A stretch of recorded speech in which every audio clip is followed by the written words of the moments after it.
Il Veneto è la regione delle partite IVA, è il territorio dove maggiormente si concentra il lavoro autonomo. Con la proposta di legge regionale Statuto del lavoro autonomo, presentata dal gruppo consigliare Veneto della Lega Nord Liga Veneta, in collaborazione con l'Università Ca' Foscari di Venezia, si vuole dare dignità giuridica alle nuove forme del lavoro e a quel lavoro autonomo che si è diffuso negli ultimi anni con grande rilevanza nella filiera produttiva, ma che è privo di rappresentanza, norme di tutela, previdenza e assistenza.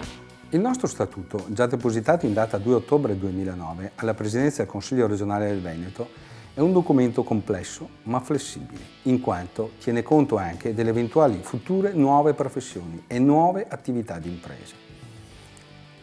Al suo interno sono previsti, tra l'altro, esenzioni IRAP per le microimprese e contributi economici nei casi di malattia, cura, formazione e aggiornamento, ma anche nelle fasi di non lavoro per mancanza di commesse, finanziamenti a tasso agevolato per i giovani tra i 18 e i 35 anni per l'avvio di nuove attività imprenditoriali, una sezione destinata al lavoro femminile con contributi a fondo perduto.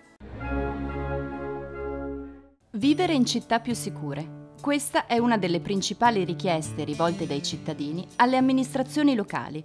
Spesso però il solo impegno delle istituzioni non risulta sufficiente. Il controllo del territorio richiede infatti l'azione congiunta di tutte le forze disponibili nella società civile. La Lega Nord è intervenuta per la promozione della sicurezza e della legalità, predisponendo contributi agli enti locali per nuovi servizi volti alla prevenzione dei conflitti e al controllo del territorio. La sicurezza è una priorità per i veneti, è per questo che la Lega Nord ha presentato un progetto di legge per riconoscere le associazioni di volontariato per il controllo del territorio, per rafforzare l'azione dei nostri sindaci, quei sindaci che con il decreto Maroni hanno più potere per il controllo e la sicurezza del proprio territorio.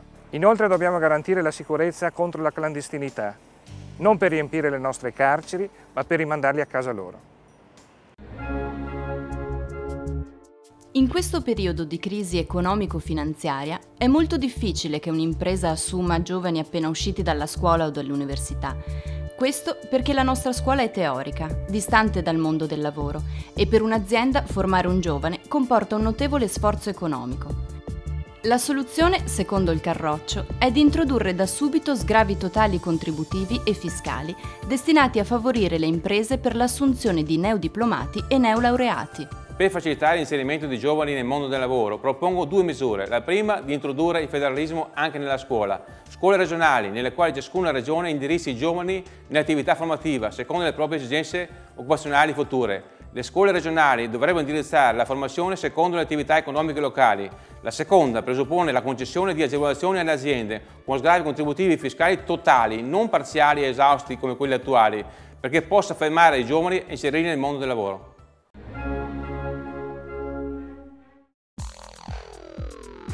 Contro l'annullamento delle identità, contro la volontà di indebolire ciò che identifica le comunità locali e i popoli, la Lega Nord si batte per la salvaguardia del popolo veneto. Quindi no alla cittadinanza italiana e al diritto di voto agli stranieri sulla base della semplice permanenza fisica in Italia.